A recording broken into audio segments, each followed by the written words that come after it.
हमें डेजर्ट रेगिस्तान का एक बंजर और वीरान इलाका दिखाया जाता है जहां दूर दूर तक सिर्फ सूखी जमीन और चट्टान नजर आती हैं। इस सुनसान रेगिस्तान में हम कुछ लोगों को देखते हैं जो पैदल सफर कर रहे होते हैं। असल में ये लोग माइग्रेंट्स होते हैं जो नाइजीरिया, कैमरून और दूसरे अफ्रीकन कंट्रीज से यूरोप पहुंचने की कोशिश कर रहे होते हैं। इनके हालात देखकर लगता है कि वो कई दिनों से सफर में हैं। इस ग्रुप में सबसे आगे एक लड़का होता है जिसका नाम लियोनार्ड होता है। वो बार बार मुड़कर अपने साथियों को पीछे देखता रहता है। लियोनार्ड बहुत ज्यादा थक चुका होता है। तभी लियोनार्ड आगे देखता है कि जमीन पर कुछ लोग गिरे हुए हैं। वो जिंदा हैं या मर चुके हैं ये दूर से समझ नहीं आता। जब वो लोग करीब पहुंचते हैं तो पता चलता है कि वो माइग्रेंट्स हैं जो भूख और प्यास की वजह से मर चुके हैं। वहीं जमीन पर एक लड़की भी पड़ी होती है जो अभी तक जिंदा होती है। इस लड़की का नाम होप होता है और वो नाइजीरिया की रहने वाली होती है। वो बहुत कमजोर और सख्त प्यासी होती है। वो उड़ने की कोशिश करती है लेकिन उसमें इतनी ताकत नहीं होती कि वो खुद से खड़ी हो सके।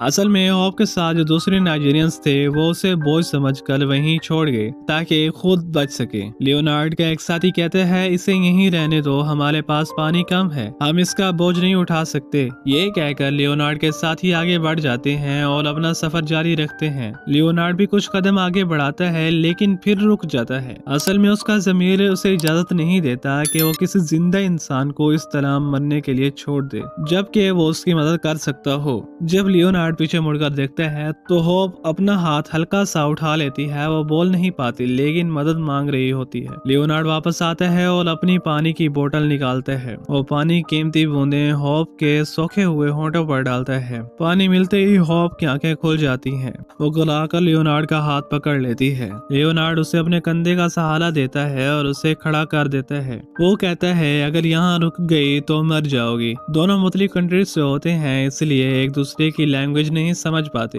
फिर भी दोनों घंटों तक चलते रहते हैं। सूरज की गर्मी इतनी तेज होती है कि सांस लेना भी मुश्किल हो जाता है। रात को वो लोग एक जगह रुकते हैं। लियोनार्ड अपने बैग से एक कपड़ा निकालकर होप को देता है। अगले दिन दोनों दोबारा सफर शुरू करते हैं। चलते चलते वो अल्जीरिया के शहर तमनरास के करीब पहुंच जाते हैं। वहाँ माइग्रेंट्स का एक कैंप होता है जहाँ हजारों लोग छुपे हुए होते हैं। जब वो कैंप के गेट पर पहुंचते हैं तो कुछ लोग डंडे लेकर खड़े होते हैं।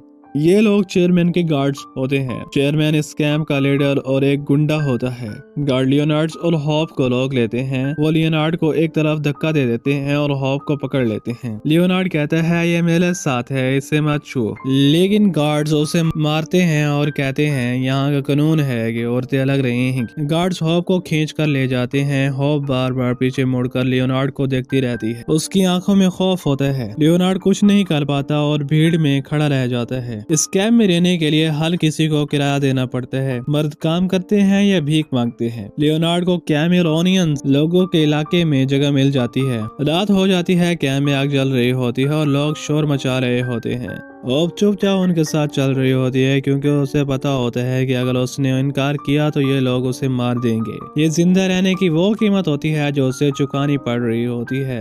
ये देखकर लियोनार्ड को बहुत गुस्सा आता है लेकिन वो बिल्कुल बेबस होता है।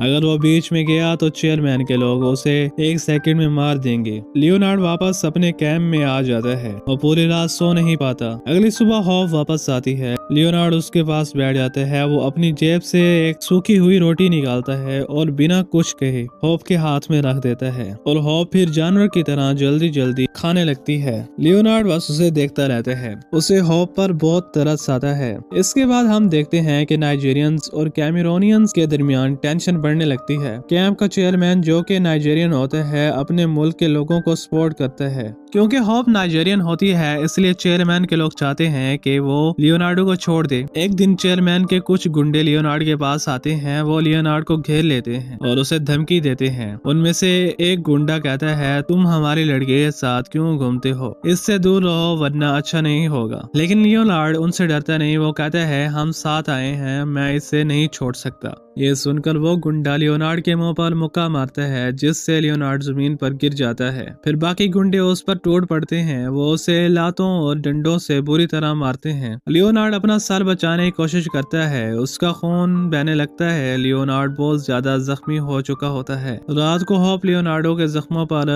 पानी लगाती है। लियोनार्ड की आंख सूज चुकी होती है और उसके होंठ फट चुके होते हैं। इसके बाद रात का वक्त लियोनार्ड और होप चुपके से कैंप से निकलते हैं। वो गार्ड्स की नजरों से बचते हुए कैंप की टूटी हुई दीवार के पास पहुंचते हैं। दोनों दीवार पर करके बाहर निकल जाते हैं और सड़क की तरफ दौड़ते हैं। सड़क पर ट्रक गुजर रहे होते हैं जो नॉर्थ की तरफ जा रहे होते हैं। वो एक ट्रक ड्राइवर को रोकते हैं और उससे डील करते हैं। लियोनार्ड ड्राइवर को पैसे देता है। फिर ये दोनों ट्रक के पीछे वाले हिस्से में चढ़ जाते हैं जहां सामान लदा होता है। ट्रक के अंदर और भी लोग होते हैं, इसीलिए जगह बहुत कम होती है।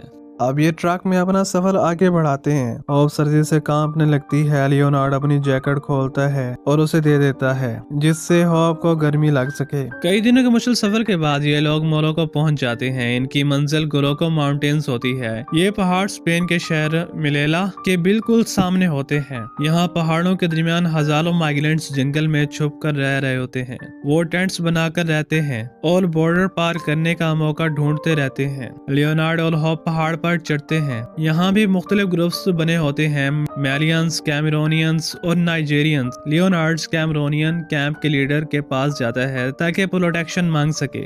इस आदमी का नाम बेंटन होता है। वो पहले लियोनार्ड को देखता है और फिर हॉप को। बेंटन गुस्से में कहता है, तुम यहाँ रह सकते हो लेकिन ये लड़की यहाँ नहीं रह सकती। ये नाइजेरियन है, हमारा दुश्मन है। लियोनार्ड के सामने फिर वही मुश्किलात आ जाती है। तब लियोनार्ड बेंटन से झूठ बोलता है और कहता है, ये मेरी वाइफ है। ये सुनकर सब लोग हैरान हो जाते हैं। बेंटन लियोनार्ड को घूरता है और फिर कहता है, ठीक है, अगर ये तुम्हारी बीवी है तो तुम ही इसकी जिम्मेदारी लो, लेकिन अगर इसने कोई गड़बड़ की तो हम इसे निकाल देंगे। लियोनार्ड और हॉप को रहने के लिए एक छोटा सा बंकर मिल जाता है। वो प्लास्टिक शीट्स और लकड़ियां से अपना टेंट बना लेते हैं। अब ये दोनों इसी टेंट्स के अंदर रहने लग जाते हैं। एक सीन में हम देखते हैं कि लियोनार्ड हॉप के लिए खाना लेने चला जाता है। लियोनार्ड वापस आता है तो हॉप लियोनार्ड से पूछती है, जब हम यूरोप पहुंच जाएंगे क्या हम वहाँ भी साथ रहेंगे? लियोनार्ड उसकी आंखों में देखता है और वादा करता है, हाँ मैं तुम्हें कभी नहीं छोड़ूंगा। लेकिन उनकी प्रॉब्लम्स अभी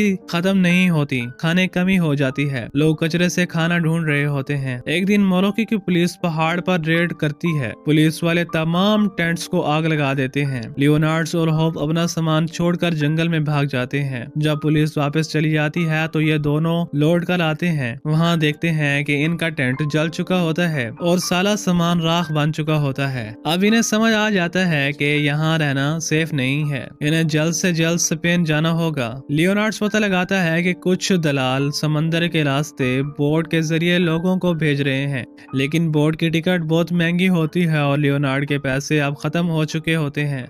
लियोनार्ड बहुत ज्यादा परेशान हो जाता है। उसे समझ नहीं आता कि वो अब क्या करे। तो हॉप उसके पास आती है। वो अपने गले से चांदी की चेन उतारती है। ये चेन उसकी माँ की आखिरी निशानी होती है, जिसने हर मुसीबत में संभाल कर रखा होता है।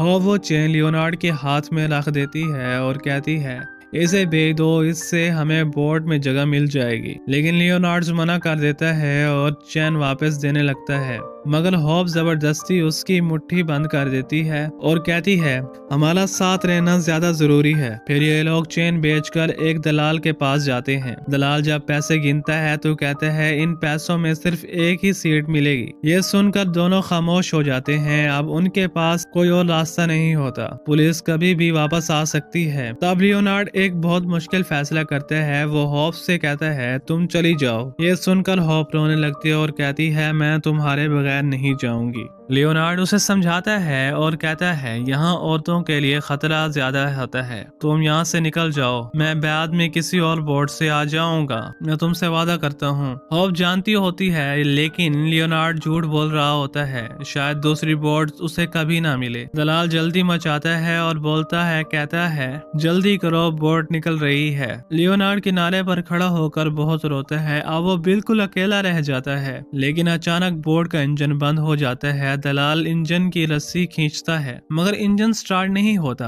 असल में बोट में हद से ज्यादा लोग भरे होते हैं, इसलिए बोट पानी में ठीक से चल नहीं पाती। पानी बोट के अंदर आने लगता है और लोग चीखने चिल्लाने लगते हैं। तब दलाल कहता है ये बोट नहीं चलेगी, सब लोग बाहर निकलो। सब लोग वापस किनारे पर आ जाते हैं। लियोनार्ड दौड़कर पानी में जाता है और होप को बोट से उतारता है। होप लियोनार्ड को गले लगाकर रोती है। इन्होंने रेगिस्तान पार किया, भूख बर्दाश्त की, मार खाई और कैंप्स के जुल्म झेले, लेकिन ना तो उन्होंने हार मानी और ना ही एक दूसरे का साथ छोड़ा। अब इनके चेहरों पर खौफ नहीं बल्कि सुकून और उम्मीद होती है। ये फिल्म हमें दिखाती है कि उम्मीद दुनिया की सबसे ताकतवर चीज है। लियोनार्ड और होप का रिश्ता हमें सिखाता है कि इंसान सब कुछ खो सकता है, घर, पैसा, इज्जत, लेकिन अगर साथ हो तो वो जहन्नुम से भी गुजर सकता है। इसके साथ इस कहानी और इस मूवी का एंड हो जाता है। अगले नंबर पर आप किस मूवी की कहानी सुनना चाहते हैं मुझे नीचे कमेंट सेक्शन में जरूर बताएं। और अगर आपने अभी तक वीडियो को लाइक और चैनल को सब्सक्राइब नहीं किया तो जल्दी से वीडियो को लाइक और चैनल को सब्सक्राइब कर दें। मिलते हैं नेक्स्ट वीडियो के अंदर। Thank you, good bye.